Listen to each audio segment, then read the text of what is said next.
Jóvenes por la Paz Alemania. Somos un colectivo de base constituido en el 2016 y trabajamos por la defensa de los acuerdos de paz. Somos defensores de derechos humanos, así nos definimos. Desde el exterior venimos uniendo esfuerzos por la defensa de la vida y la paz en los territorios de Colombia. Hacemos parte de diferentes redes internacionales. En Berlín tenemos una red que se llama Bloque Latinoamericano. Esto es una iniciativa de aglomeración de diferentes colectivos e individualidades.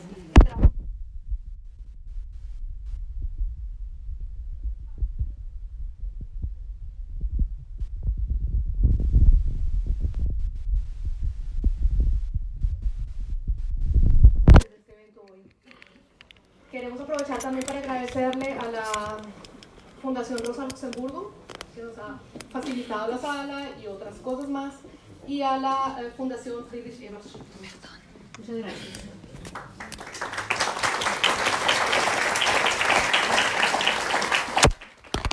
Antes de iniciar con la temática, quiero explicarles un poco la metodología. Esto lo hacemos, como tenemos solamente 2 horas y nuestros invitados son tan interesantes, tuvimos que presentar por este tiempo un poco la metodología. Y hemos creado 3 bloques, hemos pensado trabajar en 3 bloques. El primero es el estado actual del acuerdo de paz, una especie de contextualización. Luego vamos a hablar de los derechos humanos, seguridad y derecho a la vida, mostrando así la problemática de la situación social y política en Colombia.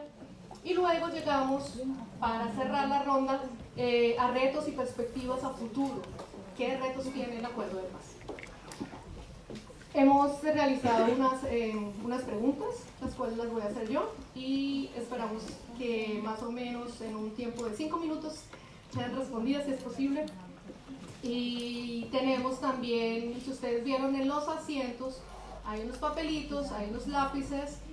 Por cuestión de tiempo, les pedimos que las preguntas que vayan surgiendo sean anotadas, y la compañera Natalia, que está allí, la chica con la manilla azul de cabello corto, va a estar recogiendo las preguntas y entonces ella después las va a leer, porque si no, entonces perdemos mucho tiempo en las intervenciones. La idea es ahorrar tiempo y recibir la mejor retroalimentación posible.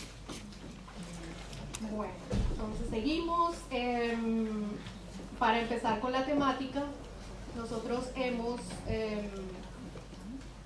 digamos que tenemos nuestra posición un poco frente al tema, y hemos hecho como una especie de introducción a nombre del colectivo, que me voy a permitir en un minuto leerla. Nos enfrentamos sin vacilaciones a una feroz crisis humanitaria que se ceba particularmente contra los pueblos indígenas, negritudes y campesinos de nuestro país. Vivimos una arremetida inclemente contra la vida de las personas más humildes y desposeídas, donde el riesgo del exterminio físico y cultural de los pueblos originarios es evidente. Desde la posesión del presidente Iván Duque, cada 72 horas es asesinado un indígena en Colombia, denunciaba el día de ayer la ONIC. Desde la firma del acuerdo de paz, y según los registros de los informes más moderados, se contabilizan más de 400 vidas de líderes y lideresas sociales asesinados, llegando hasta las 830, incluyendo exguerrilleros y familiares de estos, quienes también son objetivo militar, como lo documenta el informe especial sobre derechos humanos de Indepaz.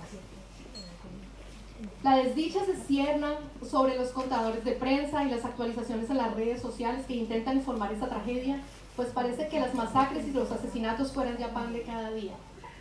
Asimismo, las permanentes modificaciones unilaterales al acuerdo de paz por parte del actual Ejecutivo siembran semillas de desconfianza e incertidumbre en los territorios priorizados para la implementación de los programas de desarrollo.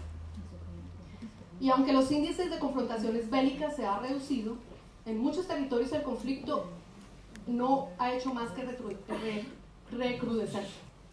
Las garantías socioeconómicas para la reincorporación, las garantías políticas para el ejercicio de la oposición y la participación en la política institucional, como la garantía de protección de la vida física de los desmovilizados, presentan graves problemas de voluntad política para su ejecución.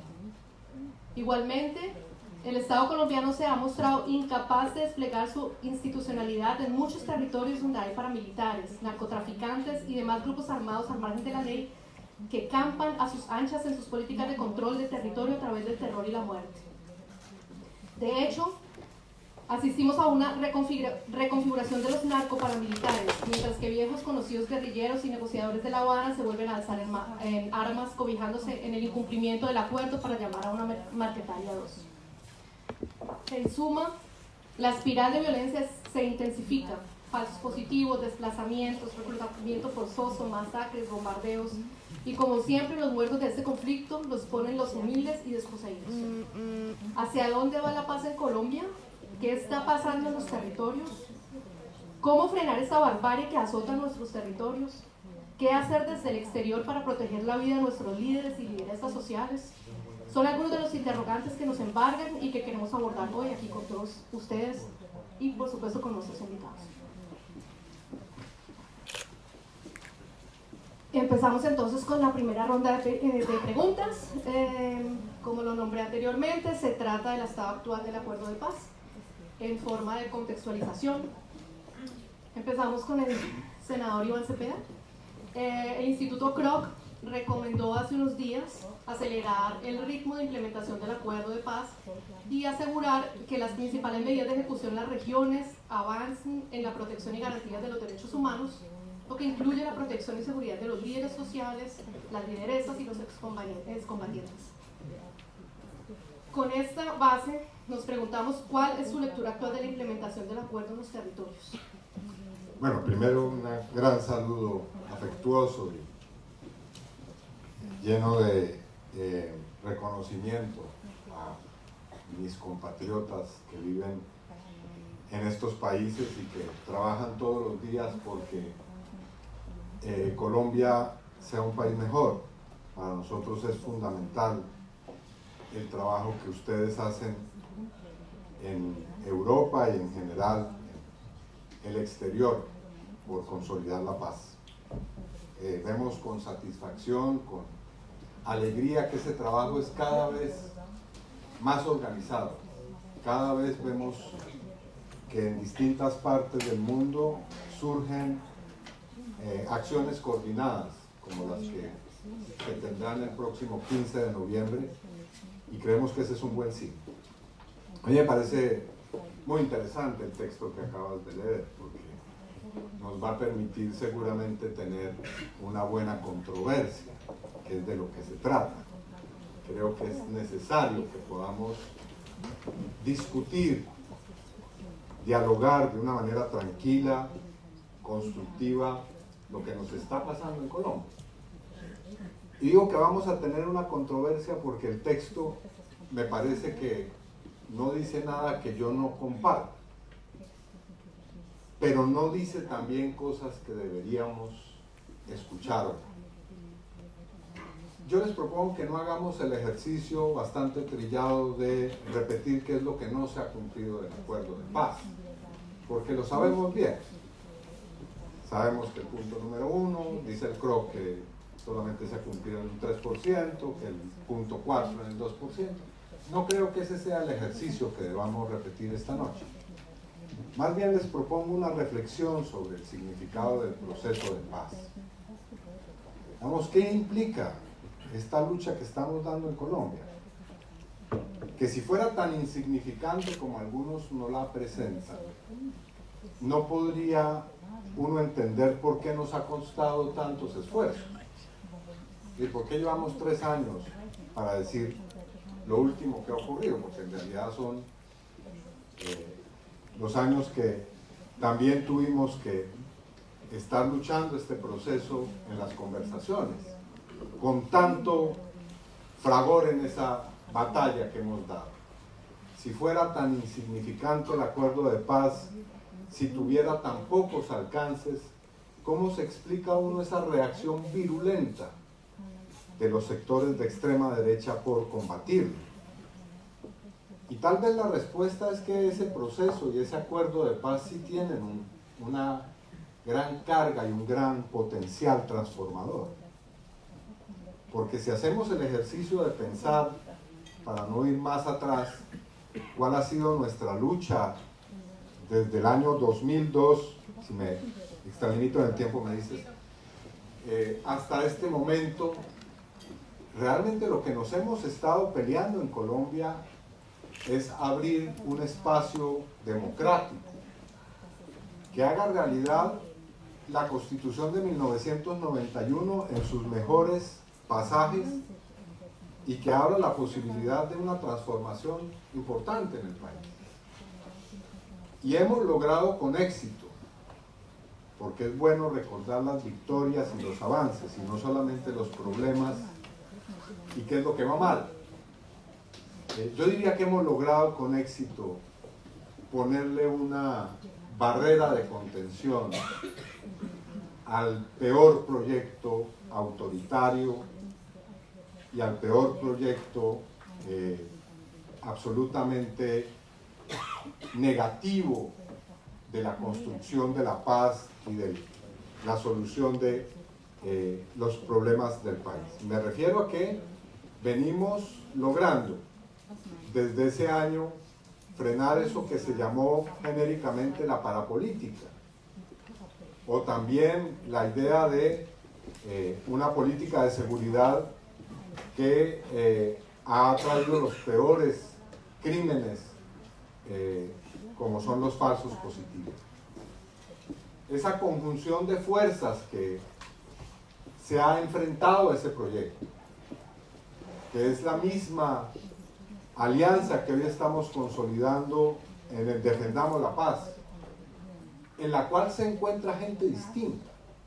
Quiero valorar el hecho de que estemos aquí hoy sentados con el exministro Juan Fernando Cristo, quien en la presentación tal vez me hubiera gustado que se subrayara que fue autor, artífice de una ley muy importante en Colombia, que es la Ley de Víctimas, que permitió el reconocimiento de millones de personas víctimas de agentes e instituciones del Estado, que permitió el reconocimiento del conflicto armado en Colombia y de la necesidad de restituir las tierras en el país.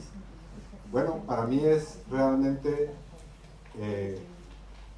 un motivo de alegría estar aquí sentado con él y construyendo el proyecto de Defendamos la Paz, que es una convergencia de gente distinta, de gente que piensa el país de manera distinta y que quiere un proyecto de país en el cual no tenemos acuerdos sobre asuntos muy importantes, pero tenemos acuerdos sobre la meta de lograr sacar adelante el proceso de paz. Entonces, lo que quiero decir es que el proceso de paz no se restringe, y el balance del proceso de paz no se restringe a hacer un ejercicio de saber qué se ha implementado y qué no se ha implementado. Más allá de eso, y más importante que eso, son los efectos políticos, culturales, económicos que ha tenido el acuerdo de paz. Y voy a señalar en dos palabras algunos de esos efectos. Yo creo que el proceso de paz ha ido reconfigurando el campo político en Colombia. Y creo que una demostración de que eso es así es el resultado que vimos el 27 de octubre en las elecciones locales. Porque para mí, no sé para ustedes, que el líder del paro cívico de Buenaventura sea hoy el alcalde de esa población, algo me dice. Y algo me dice que ha surgido en Colombia por primera vez un voto de opinión en ciudades intermedias y un voto de opinión rural, que es lo que vimos en las elecciones locales. Pero hay otros efectos. Me voy a referir a este último, un ejemplo más y termino, que es que acabamos de asistir a la renuncia del ministro de Defensa. Y la renuncia del ministro de Defensa ha sido porque en el Senado de la República un senador que no pertenece a la coalición de las fuerzas alternativas y de oposición, sino que es un senador que estuvo en el pasado gobierno, en la coalición de gobierno, ha hecho un debate muy importante, con elementos probatorios muy importantes que ha provocado esta renuncia. Y creo que ese hecho también debería darnos que pensar. Entonces, sin ocultar, sin minimizar, por supuesto, los graves problemas que seguimos teniendo, Nosotros debemos pensar en los efectos del proceso de paz para entender realmente que este proceso, más allá de un acuerdo para terminar la guerra o una parte de la guerra, es un verdadero proceso de democratización y un proceso democratizador del país. Y por último, quiero saludar a otro ilustre miembro de Defendamos la Paz que acaba de entrar, el caricaturista Blado, para quien pido un aplauso.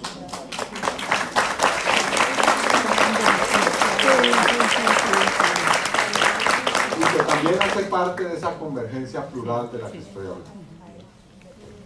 Me disculpa que los tenga que cortar, pero me toca. Bueno, sigamos entonces con usted. Los programas de desarrollo con enfoque territorial son un instrumento de planificación a través del cual el Estado quiere llegar a los territorios más golpeados por el conflicto armado. Bueno, por lo menos así está el concepto, ¿no?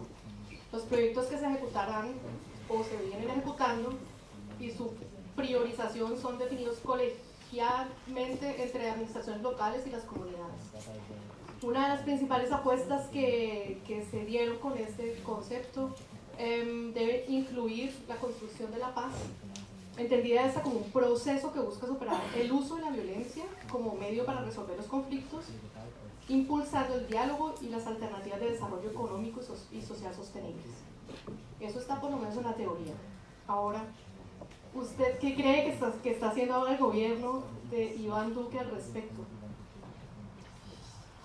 Bueno, muy buenas noches. A mí me alegra mucho esta invitación, compartir este escenario con mi buen amigo y compañero de esta lucha por la paz y en Defendamos la Paz, Iván Cepeda. Felicitaciones a ustedes por esta convocatoria tan importante de los colombianos en el exterior. Y yo quisiera comenzar un poco de la misma manera que Iván, haciendo un comentario muy breve a la introducción que leyó acá Diana, y que si bien expresa una preocupación que desde afuera, obviamente las noticias siempre sobre el país de uno se ven, ¿no? Y yo también he vivido afuera, se ven muchas veces más graves de lo que sucede ahí, o no sé si uno se acostumbra también a la dinámica diaria del país. Pero yo quisiera abordar esa pregunta desde una visión optimista también sobre el futuro del país, que me parece muy importante, porque lo que sucedió en Colombia hace 3 años con la firma del acuerdo de paz con las FARC es la noticia más importante que ha tenido Colombia en muchísimas décadas y ha tenido un impacto positivo en el país. Que no hayan resuelto todos los problemas de violencia, que tengamos retrocesos, porque lamentablemente quienes somos amigos de la paz perdimos las elecciones, y esa es la democracia, en el año 2018, sin duda alguna es cierto que tenemos un serio problema y es la incapacidad del Estado colombiano de controlar territorialmente aún muchas regiones de Colombia. Es cierto que estamos siendo incapaces, y especialmente el gobierno, obviamente, de proteger la vida de los líderes y lideresas sociales amenazados y de los excombatientes de las FARC que han venido cumpliendo con el acuerdo. Eso también es cierto. Pero del otro lado no deja de ser menos cierto que la violencia en Colombia se ha reducido de una manera importante. Que hoy en día, gracias a este acuerdo de paz, esos asesinatos de líderes y lideresas sociales que no comenzaron con la firma del acuerdo de paz, sino que llevan décadas en Colombia, están siendo hoy más visibles y está generando una reacción mucho más contundente de la sociedad colombiana, más allá de consideraciones políticas, y que en muchas ocasiones este tema de las víctimas que mencionaba Iván, hace 10 años no existía en la agenda pública del país. Las víctimas del conflicto armado no contaban y hoy tienen una voz y cada día también son más importantes en la construcción de la agenda del futuro de Colombia. Luego, yo creo que allí Hay noticias malas, obviamente, pero también hay muchas noticias buenas que yo creo que en el transcurso de esta discusión y de este foro podemos debatir de la manera más tranquila y serena y de la manera más ajustada a lo que está pasando en Colombia. Ahora, en el tema territorial, sin duda alguna, la paz en Colombia no va a ser posible ni se va a consolidar si no desarrollamos el corazón del acuerdo de paz. Y el corazón del acuerdo de paz son los programas de desarrollo con enfoque territorial a los que se refiere Diana, pero no solamente eso, también es la reforma al campo colombiano que está contemplado en el punto 1, frente a la cual el gobierno no está haciendo absolutamente nada, y también es el programa de sustitución de cultivos ilícitos que estaba contemplado en el punto 4 del acuerdo y que en este caso el gobierno colombiano sí está haciendo algo, que es echarlo para atrás totalmente y cambiar totalmente el enfoque de la política contra el narcotráfico en el país que estaba contemplado en el acuerdo, porque al final lo que hay, y yo quiero en esto ser muy claro, es que este acuerdo de paz que construimos con mucho empeño muchos colombianos desde distintos sectores, que hoy estamos en Defendamos la Paz, este acuerdo de paz tiene una visión del país a largo plazo, una visión de un país distinto al que hemos venido conociendo los colombianos para las futuras generaciones. Me alegra ver muchos jóvenes hoy acá en este escenario, y esa visión de un país distinto no la comparte el gobierno actual. Esa es la diferencia de fondo que hay, y por eso vamos a ver durante esta discusión todos los problemas en la implementación, porque en el fondo este acuerdo no es simplemente, como lo pretende el gobierno, un tema que tiene que ver con el desarme de las FARC, con la desmovilización de las FARC, y que el Estado a cambio le garantizara un sistema de justicia transicional y una participación en política. El acuerdo fue mucho más allá. Lamentablemente perdimos las elecciones en el 2018 y el acuerdo se está quedando en la mitad, pero la buena noticia es que no faltan sino 3 años para que termine el gobierno de un poquito menos de 3 años, ¿no, Vlado? Vlado lo va a extrañar mucho cuando se cumpla, porque es uno de los beneficiarios del gobierno.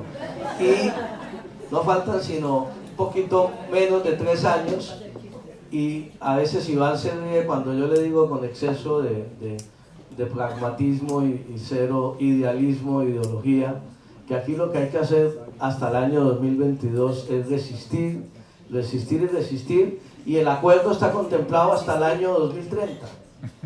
Entonces tenemos después 8 años, después del 2022, si somos capaces de construir una opción que tenga esa visión que está contenida en el acuerdo de paz, porque el solo acuerdo de paz es un programa para varios gobiernos en Colombia, y este no lo va a cumplir, no lo está cumpliendo. Para terminar, ya me estoy excediendo, con los programas de enfoque territorial, simplemente no está haciendo nada en esa materia, simplemente declaraciones de buena voluntad, vienen a Europa, van a Estados Unidos, dicen que están comprometidos con el acuerdo, pero en el fondo todos sabemos que no les gusta el acuerdo de paz, pero sobre todo no les gusta las reformas sociales y políticas que están contempladas en el acuerdo de paz, y que nosotros consideramos, cuando nos sentamos a negociar ese acuerdo de las FARC, más allá de las FARC, que son absolutamente esenciales si queremos romper ese círculo de violencia, de exclusión y de pobreza, ese círculo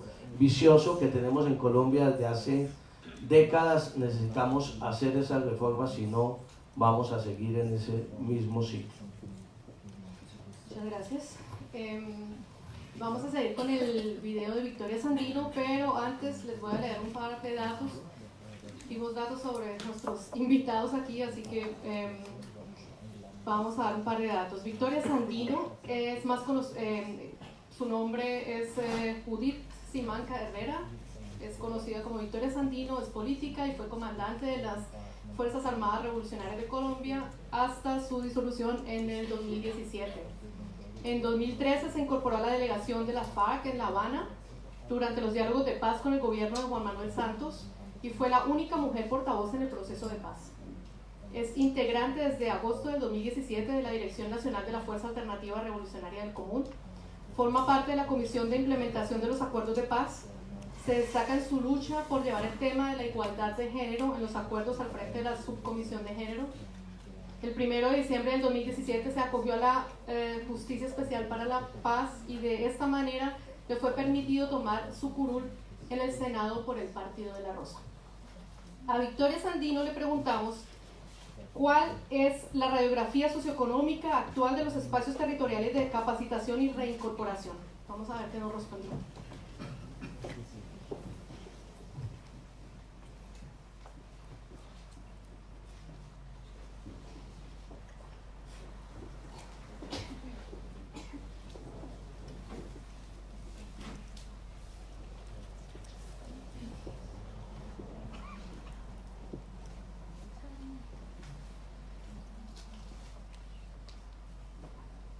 Hola a todas y a todos, un gusto compartir con ustedes este momento, así sea desde la distancia. Por acción inexplicable de la Jurisdicción Especial, no pude salir del país y poder estar en distintos lugares en Europa que en una serie de pedagogía frente a la realidad que tenemos en Colombia con respecto a la implementación del Acuerdo de Paz. Así que me permito con ustedes compartir alguna de estas ideas de nuestra situación, de nuestra realidad.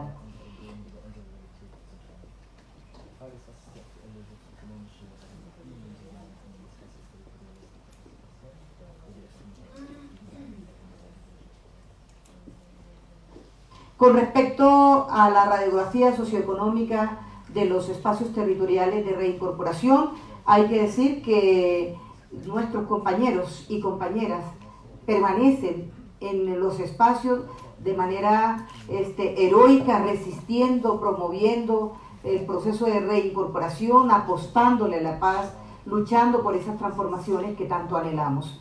Una de las principales dificultades es que, si bien es cierto, están estos espacios, no hay tierra, o sea, no han sido otorgados la tierra para poder realizar los proyectos productivos tal como fueron pactados en La Habana. Por el contrario, el gobierno ha seguido pagando estos arriendos con los cuales se hubiese pagado 10 veces o se hubiese comprado 10 veces la tierra para poder realizar esos proyectos productivos. Otro aspecto es el tema de la seguridad en los territorios. Allí siguen las amenazas.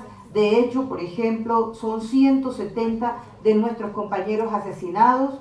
En el caso del año pasado, en la Carmelita, nuestro compañero Alex Ortiz, un compañero que fue comandante en el bloque sur, fue atacado a tiros con 6 impactos.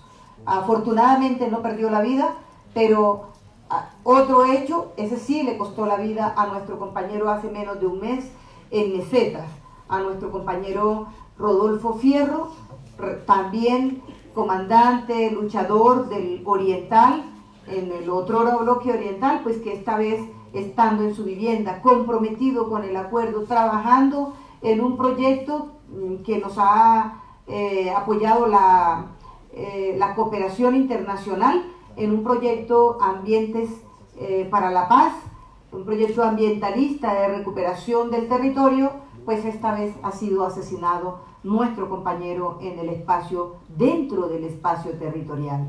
Estos hechos son los que exigimos garantía y que deben parar y garantía tanto política, jurídica, de vida por parte del Estado colombiano y del gobierno.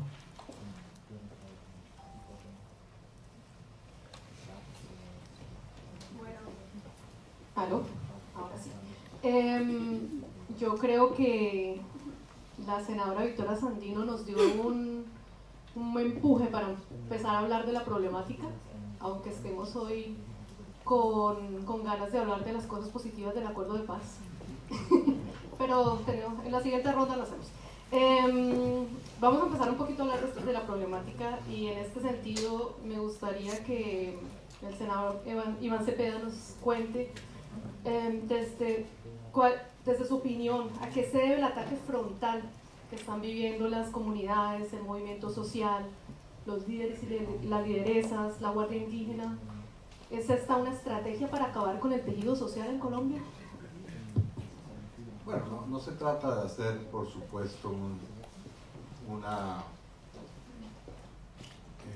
fresco en rosa de lo que está pasando en Colombia, sino que se trata de entender en dónde estamos, porque la respuesta a la pregunta que tú haces es precisamente que a la gente la están matando porque está intentando implementar el acuerdo.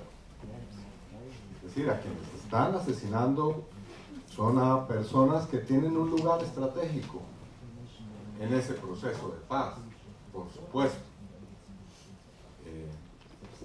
No voy a hacer la crónica, pero el ataque contra la Guardia Indígena, que es un ataque que está dirigido a que el pueblo Nasa, que ha construido una forma de existencia y un control sobre su territorio, una defensa de su territorio, comience a ceder al punto de lograr generar un proceso de exterminio. Es una demostración de esa afirmación. Entonces, el punto que yo quiero, sobre el que quiero llamar la atención, es que es precisamente en la defensa de ese proceso, en la defensa de esos efectos que está teniendo el proceso, donde nosotros, o en lo que debiéramos concentrarnos para entender por qué es tan importante.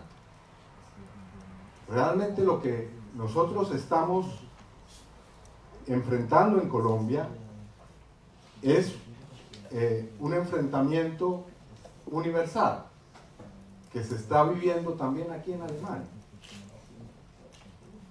Estamos enfrentándonos a un proyecto de extrema derecha, un proyecto que intenta que lo peor, los aspectos más conservadores, sean los que se abran paso en un momento crítico. Ese no es un fenómeno, la llamada polarización que hay en Colombia no es un fenómeno colombiano, es un fenómeno universal. Y estamos en este momento precisamente enfrentados a ese formidable proceso de, yo diría, de lucha política con relación al proceso de paz en Colombia. Así que en el centro de ese combate político están precisamente esas personas que lideran esos procesos territoriales, donde están precisamente las mayores apuestas. Nosotros, quienes ejercemos una vocería nacional, tenemos un rol, pero el rol más importante lo tienen quienes están en los territorios. Y precisamente ellos están y ellas comprenden mucho mejor que actores nacionales la importancia del acuerdo. Por eso lo defienden tanto. Lo que están haciendo esos líderes y esas lideresas sociales es precisamente esa labor de intentar implementar el acuerdo con distintos nombres. Por supuesto, no siempre se acogen a ese lenguaje de la implementación técnico, sino que elevan y fortalecen esas luchas en torno a lo que están viviendo. Voy de nuevo al caso de los NASA. ¿Qué decisión están en este momento comenzando ellos a pensar? Están en este momento a punto de decidir si van a erradicar voluntariamente los cultivos de marihuana en muy buena parte de su territorio.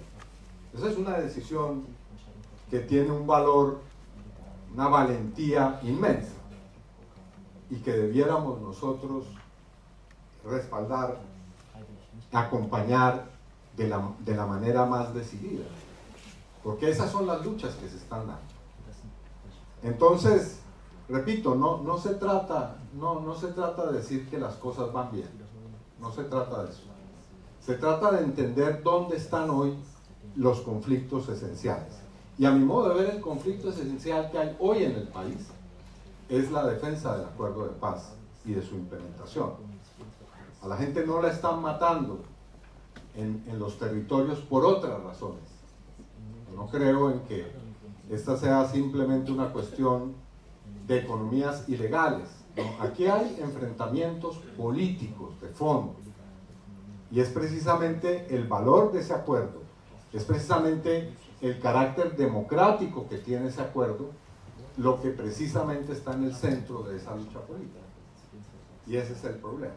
Vamos, lo que quiero señalar es que menospreciar el acuerdo de paz, menospreciar la lucha, el alcance que tiene la lucha por ese acuerdo, es, a mi modo de ver, hacer un mal negocio con nosotros mismos.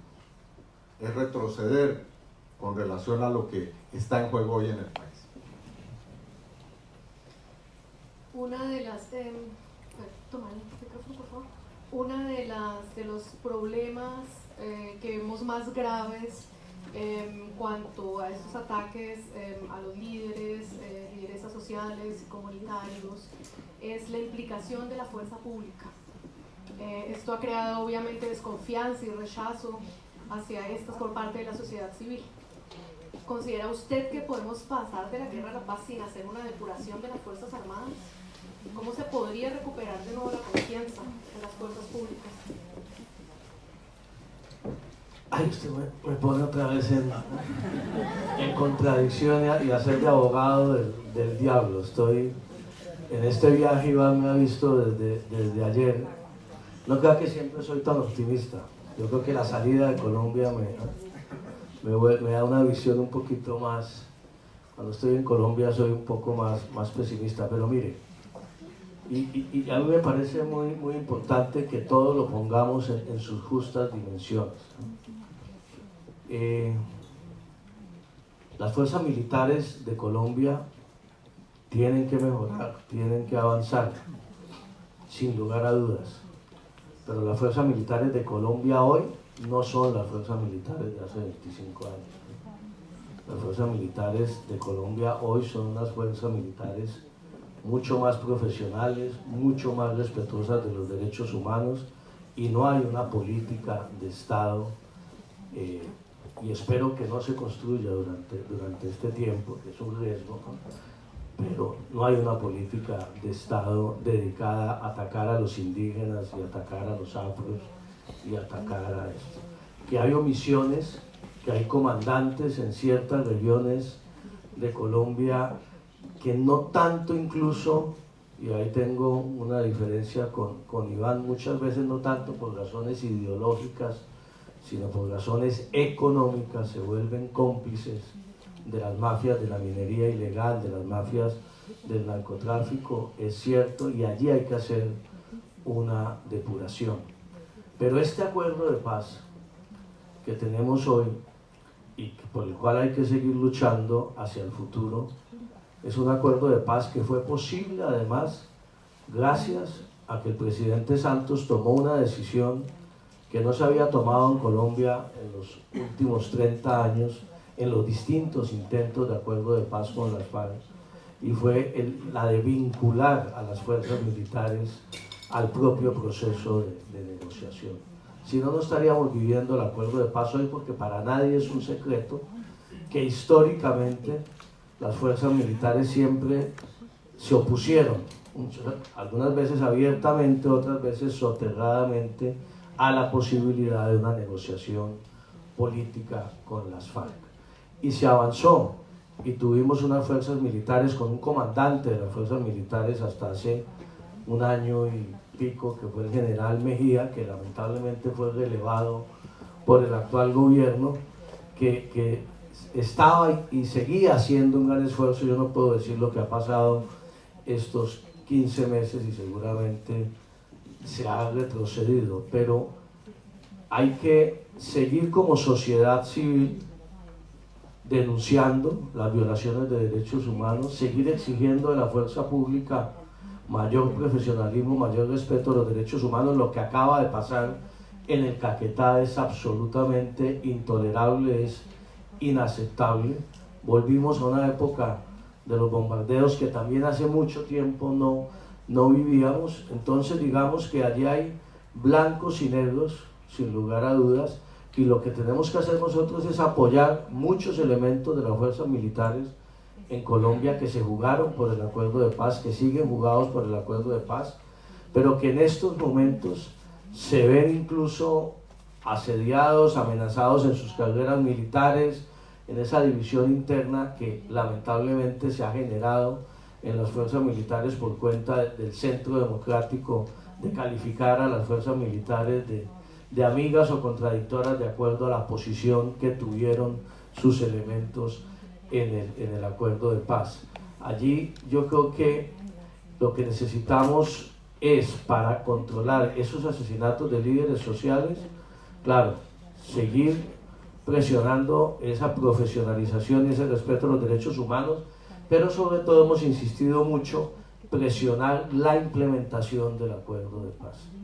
Una mayor presencia del Estado en las 16 PDEs, en los 170 municipios, sería fundamental. No solamente la presencia militar, no escoltas y camionetas blindadas para todos los amenazados, porque eso es imposible en Colombia y en cualquier lugar del mundo, y avanzar sobre todo en el tema, yo insisto mucho, de la reforma al campo colombiano, que está totalmente congelado. Mientras no cambiemos esas condiciones en el campo colombiano, pues vamos a seguir teniendo problemas de protección a esos líderes sociales amenazados por mafias del narcotráfico, pero también amenazados, como bien lo dice Iván, por sus posiciones políticas de defender los principios fundamentales del acuerdo de paz.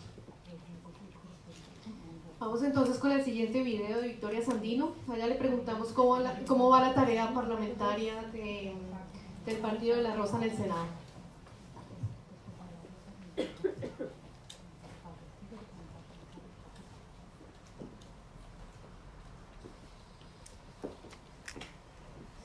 Mire, desde que nosotros llegamos al Congreso de la República, lo primero que hemos dicho es que estas curules están al servicio de la gente del común, que es para que la gente que no tiene voz, que nunca han sido escuchados en estos escenarios, puedan hacer presencia, puedan exponer sus problemáticas en el Congreso de la República.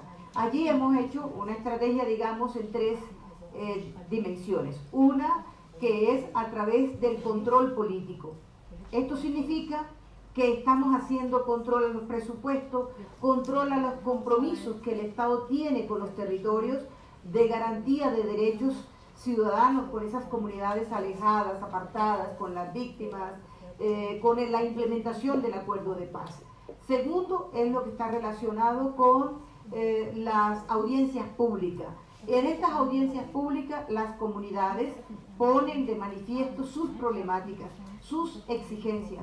Y de parte nuestra, además de llevarlos al Congreso o de llevar el Congreso a los territorios, pues permitimos hacerle seguimiento también a estos compromisos que la institucionalidad adquiere con las comunidades, con las organizaciones, con el movimiento social. Y tres, está relacionado con la presentación de proyectos legislativos, proyectos que no han pasado todavía, proyectos que están relacionados con el acuerdo de paz. Por ejemplo, el proyecto de reforma política, el de tratamiento penal diferencial para los cultivadores y cultivadoras de cultivos de uso ilícito, el proyecto de las circunscripciones especiales para las víctimas del conflicto en una reparación colectiva a las víctimas y a los territorios afectados por el conflicto.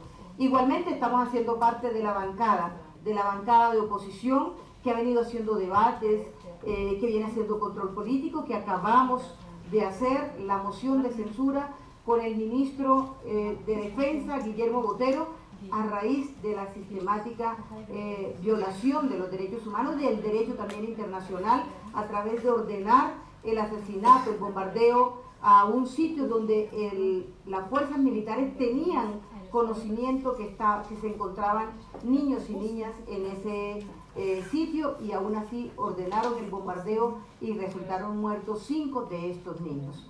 pero también donde están involucradas con los falsos positivos, como se le llama acá en Colombia, entre esos el asesinato a uno de nuestros compañeros, Dimar Torres, y también a líderes campesinos como Trompeta en el Cauca. Por eso hicimos esta moción de censura a tal hecho que el ministro se tuvo que ir. Creemos que eso es un hecho importante de incidencia de acciones de la oposición, pero también de partidos, partidos declarados pues independientes en el escenario del Congreso.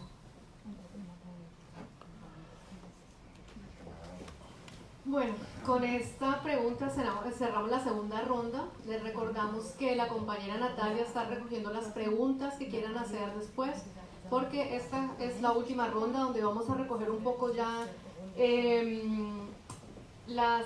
los enfoques, a partir de los enfoques de trabajo de cada uno de ustedes y después de los 3 años de firmado el acuerdo, cuáles son ahora los retos específicos que se enfrentan para la implementación del acuerdo de paz, qué se debe priorizar, y una pregunta que tenemos muy específica, aparte de hablar de los acuerdos, es cómo podrían reactivarse los diálogos con el ELN. Entonces, por favor, las preguntas a la compañera Natalia, ya se va pasando por aquí y vamos a escuchar a los fuertes. Bueno, yo creo que tenemos que seguir haciendo lo que hemos venido haciendo y hacerlo mejor. Necesitamos avanzar en la implementación del acuerdo. Tenemos la meta de que las 16 circunscripciones electorales que hay pactadas se conviertan en una realidad. Y creemos que es posible hacerlo. El próximo 26 de noviembre, para conmemorar los 3 años de la firma del acuerdo, Defendamos la Paz ha invitado a un diálogo a alcaldes, alcaldesas, gobernadores, gobernadoras que acaban de ser elegidos para que discutamos estrategias de implementación territorial del acuerdo. Queremos diseñar estrategias distintas para buscar la implementación. Necesitamos recurrir y apelar a las jurisdicciones, a los mecanismos judiciales para reclamar, por ejemplo, la implementación del acuerdo. Podemos tramitar acciones jurídicas que nos permitan lograr implementar el acuerdo por vías distintas a simplemente la voluntad o no de quienes deben hacerlo.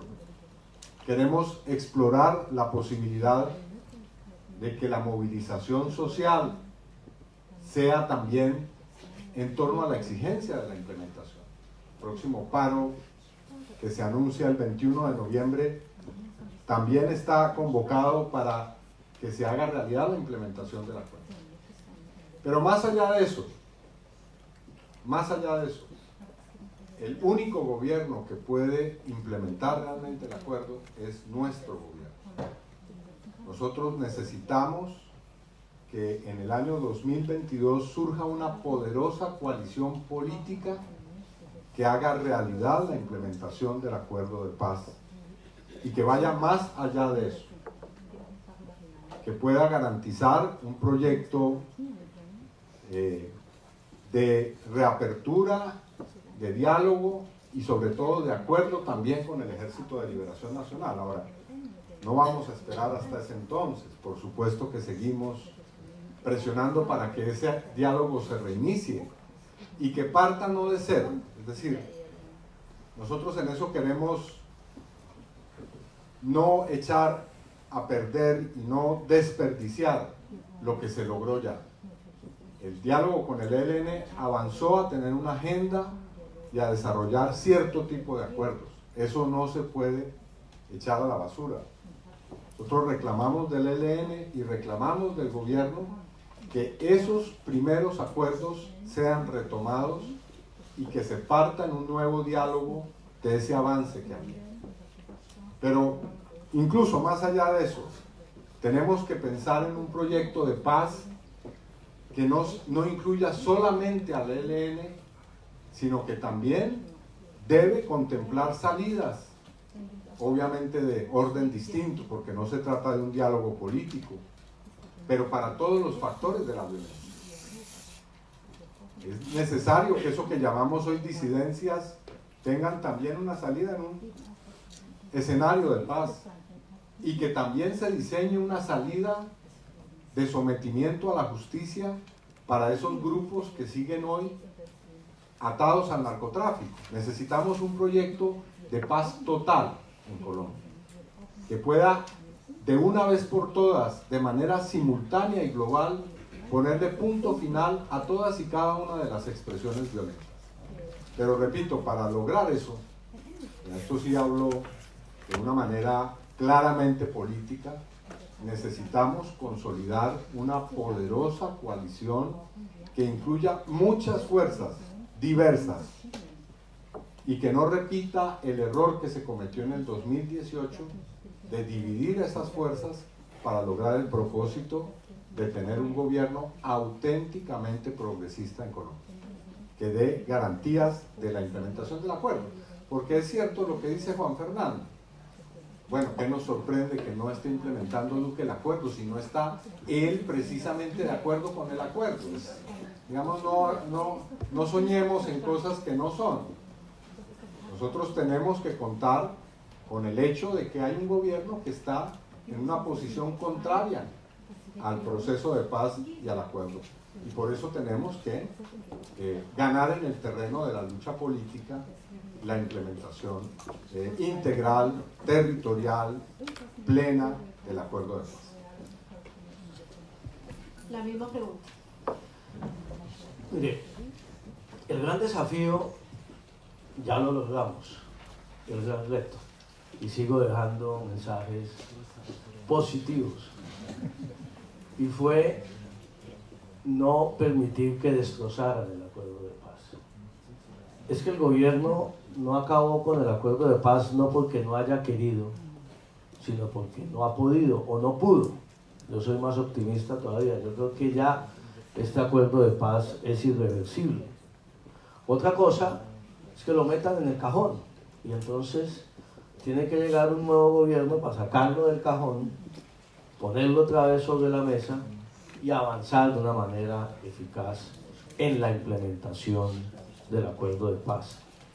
Y este gobierno no pudo acabar con el acuerdo de paz porque afortunadamente se presentaron varios hechos que se lo impidieron. Primero, unas mayorías en el Congreso de la República que se negaron durante estos 15 meses a modificar los acuerdos de paz, que hubiera sido mortal para el acuerdo de paz. En segundo lugar, una Corte Constitucional en Colombia que blindó totalmente desde que falló sobre la implementación que impulsamos en el Congreso, blindó el acuerdo de paz y reiteró ese blindaje este año a propósito de las objeciones presidenciales a la ley estatutaria de la JEP. Y tercero, una comunidad internacional que estuvo muy firme y muy sólida al lado y ha estado al lado del acuerdo de paz, y hoy lo hemos constatado ayer y hoy aquí en Berlín con los funcionarios del gobierno alemán y con los congresistas alemanes, un apoyo muy sólido de la comunidad internacional, especialmente del sistema de Naciones Unidas y de los países de la Unión Europea. Eso es lo que le ha impedido, y además un cuarto elemento que yo añadiría es la movilización de la sociedad civil colombiana. La gente entendió finalmente, incluso muchos de quienes no votaron el plebiscito en el 2016 o que votaron en contra del acuerdo, hoy en día en Colombia entienden que no es conveniente para nuestro país mirar hacia atrás, sino que tenemos que mirar hacia adelante, que no nos podemos quedar estacionados en una discusión eterna sobre el contenido del acuerdo, sino que tenemos que mirar cómo es que vamos a implementar el acuerdo para transformar para bien la sociedad colombiana.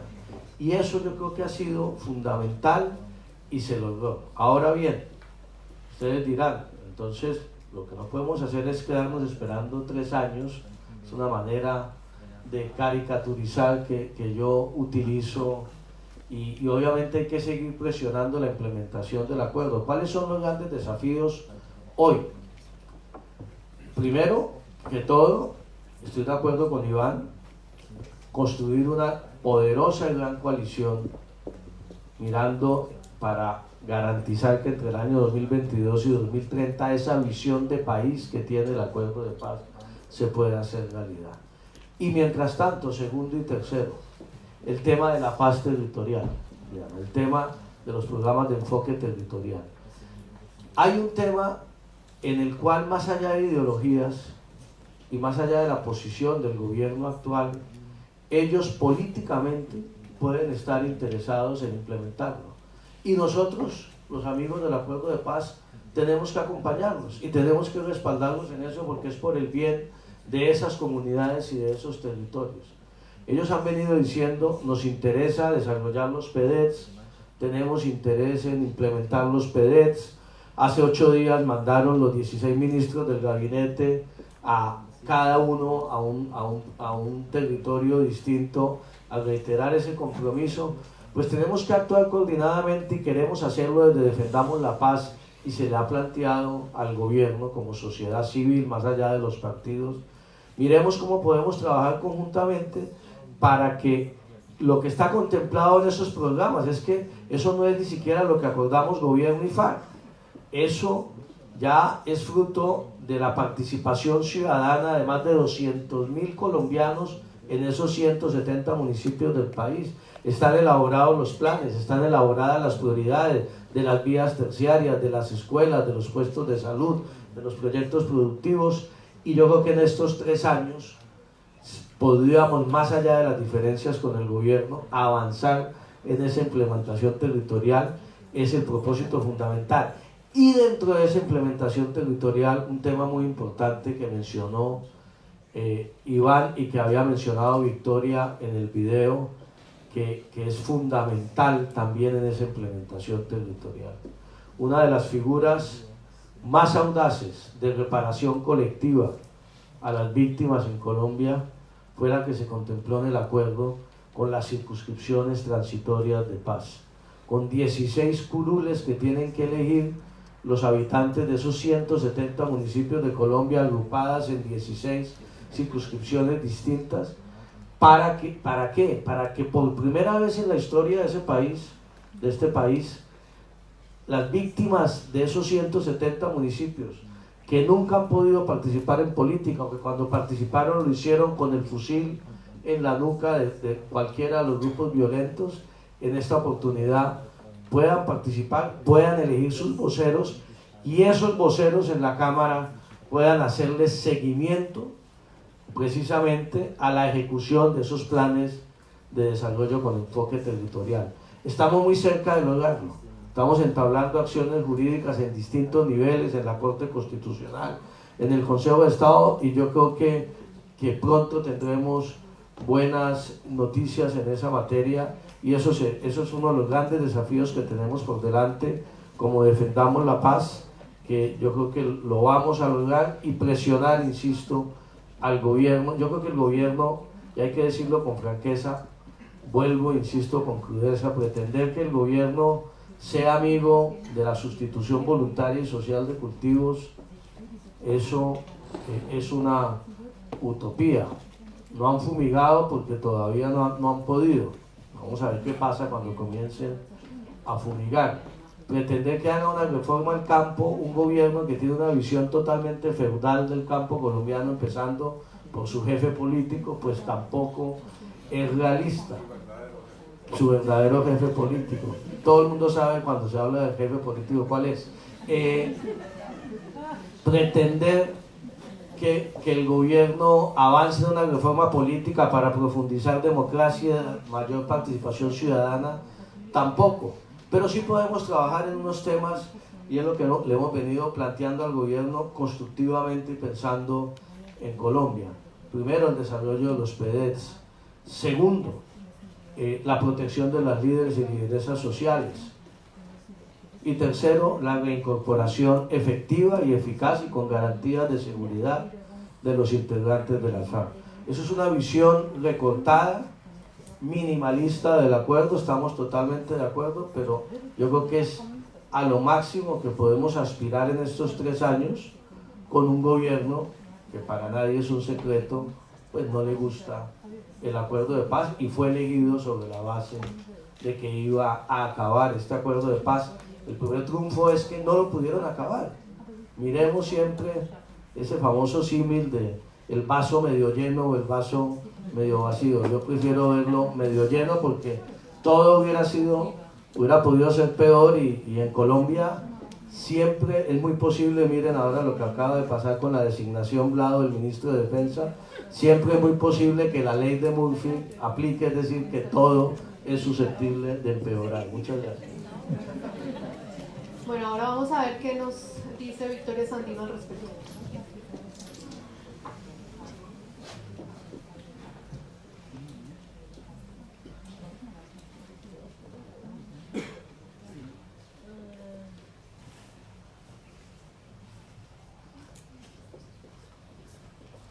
Aquí hay que ser específico en lo que queremos con respecto a la implementación.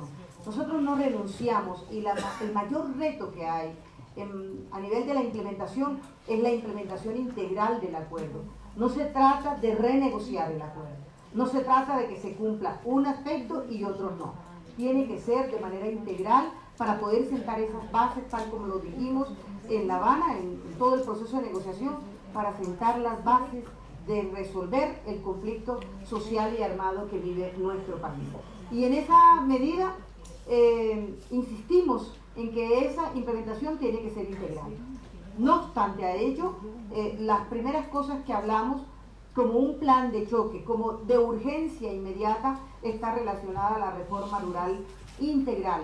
Y esto significa que se pueda entregar tierra a las comunidades rurales, que se garanticen los planes estos nacionales que llevan bienestar, progreso a los territorios y también los planes de desarrollo con enfoque territorial para unos territorios, para 170 municipios en 16 macrorregiones, las más afectadas por el conflicto social y armado. Estos son aspectos fundamentales que tienen que estar en marcha ya. Otro aspecto dentro de esto está relacionado con el cumplimiento en materia de los acuerdos firmados con la sustitución de cultivos de uso ilícito. Es necesario que le cumplan a las familias que firmaron el convenio de hacer esa sustitución, que lleguen los planes, que lleguen los proyectos para que la gente pueda salir de este fenómeno y de este flagelo que tanto azota a Colombia y que tanta violencia ha generado. Y por supuesto atacar el narcotráfico, el eslabón más fuerte que es propiamente el narcotráfico, que es el que permite el tráfico de la droga propiamente. Por otro lado, estamos hablando también de las garantías de seguridad y de una reincorporación integral de nuestros compañeros. Son muchos los peligros que hay, las amenazas, los incumplimientos, y esto no es una garantía para nuestra gente que tiene que sobrevivir y que además le apostó a la paz y que ha decidido en medio de todo estas dificultades resistir aquí trabajando por construir un país distinto. Necesitamos esas garantías de seguridad que paren los asesinatos a los líderes y lideresas sociales, que van más de 750, más lo que ha ocurrido con el exterminio también a los pueblos indígenas en el Cauca, y además lo que nosotros hemos llamado exterminio a nuestra militancia. Más de 170 de nuestros compañeros asesinados y todas las semanas siguen matando nuestra gente, pues eso es un exterminio, es un crimen y un incumplimiento absoluto a quienes hemos firmado la paz en Colombia. Bueno, ahora... Hola. Dime. Creemos que lo primero que hay que poner aquí es voluntad política. Y el Estado colombiano, el gobierno específicamente, no tiene esa voluntad política. En esa medida debe cumplir el acuerdo, porque es que está ligado también. Una insurgencia que podría entrar en proceso de diálogo, de negociación, no tendría ningún tipo de confianza si ve que el espejo es el incumplimiento que se ha producido en Colombia con el acuerdo de La Habana. Esa parte es fundamental, la voluntad política de parte de la institucionalidad la disposición, el cumplimiento que haya frente al acuerdo y por supuesto concretar una agenda, y para eso se requiere voluntad de las partes. Pero aquí lo fundamental es el Estado quien debe garantizar y querer apostarle a la paz, porque lo que ha ocurrido en Colombia es que este gobierno no está comprometido con la paz de Colombia, ni el cumplimiento de los acuerdos, ni en la paz de la región. Se ha dedicado a atacar, a votar absteniéndose en un claro ejercicio de enemistad con un pueblo, por ejemplo con Cuba, que le ha dado tanto a Colombia a nivel de solidaridad al acoger, al prestar su territorio para que se dé unos posibles diálogos que concretó el acuerdo de paz que hoy estamos defendiendo en este país.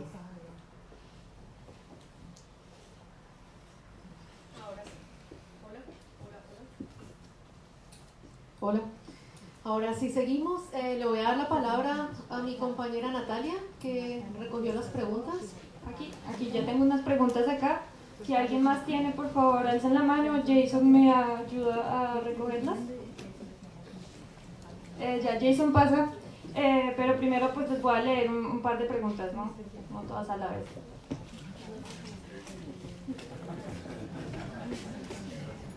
La primera, ¿cuál ha sido el papel de la cooperación internacional en la implementación del acuerdo y qué tan importante es este apoyo en el panorama general del proceso?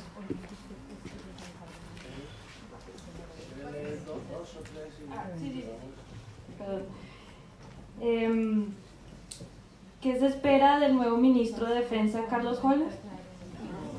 Bueno, contesto la de la cooperación y va ¿Cuál fue la tercera pregunta?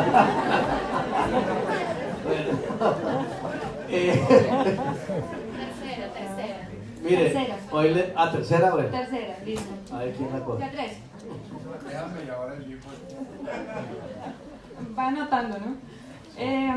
La tercera pregunta dice: ¿no le parece muy cómodo desde su posición de senador, con seguridad y buen salario asegurado, mandar el mensaje a gente que están masacrando que aguanten 3 años más?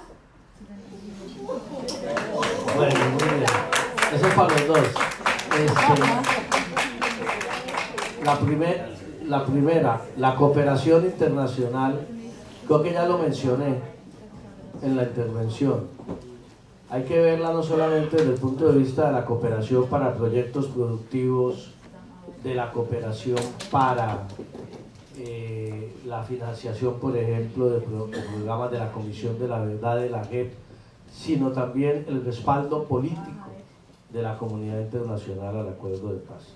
Yo creo que esa respuesta ya está dada, ha sido fundamental, ha sido esencial, ha sido realmente un respaldo que incluso yo creo que el gobierno actual, cuando estaba en la oposición al acuerdo de paz, no alcanzó a dimensionar la importancia y pensaba que ese acuerdo era un acuerdo no muy sólido, que no tenía mayor trascendencia, y cuando llegó y en el ejercicio del gobierno se ha percatado y por eso se le ha dificultado la tarea, como lo prometieron, de hacer prisa en los acuerdos de paz.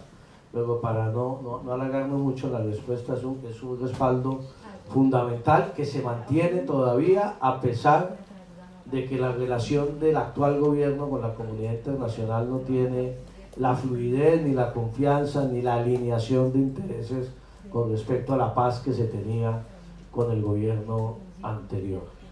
La pregunta del ministro de Defensa la contesta el doctor Iván. La tercera no sé si era para Iván, porque es el único senador acá en el recinto, pero la respondo de la siguiente manera. Muchos hemos sido víctimas de la violencia en este país. Seguramente muchos de los que están aquí presentes han sido víctimas, que están hoy en el exterior. Aquí por lo menos, no sé en el caso de Diana, los dos panelistas perdimos nuestros padres también como consecuencia de la violencia en Colombia. No es una posición cómoda en la que estamos y tal vez quien hizo la pregunta no nos entendió bien, o no sé si yo fui un poco más crudo en la expresión de que estamos padeciendo un gobierno que no es amigo del acuerdo de paz, en el siguiente sentido. Tal vez no me escuchó la persona la respuesta mía final. Yo dije, hay unos temas del acuerdo de paz en los cuales nosotros tenemos que tener la suficiente claridad, y realismo y pragmatismo de no esperar absolutamente nada. En la reforma rural, en que no se fumiguen los cultivos ilícitos, nos opondremos políticamente, no estamos de acuerdo, pero es un gobierno que fue elegido democráticamente en el país. Hay otros temas que son los urgentes, que yo los mencioné, creo que aquí tengo muchos testigos, que es la protección de los líderes y lideresas sociales, los PDs y la reincorporación con condiciones de seguridad para las FARC. Tiene toda la razón quien hizo la pregunta, tal vez no nos escuchó la respuesta, en que eso no puede esperar 3 años, en que eso hay que seguirlo presionando con el gobierno actual, el gobierno, como se lo hemos estado exigiendo durante meses, lo hemos estado exigiendo. Yo me imagino que aquí ustedes también marcharon, algunos el 26 de julio, en la marcha que hicimos multitudinaria en Colombia, pues defendamos la paz, pidiéndole y exigiéndole al gobierno medidas más eficaces de protección a los líderes y sociales, pero también a los excombatientes de las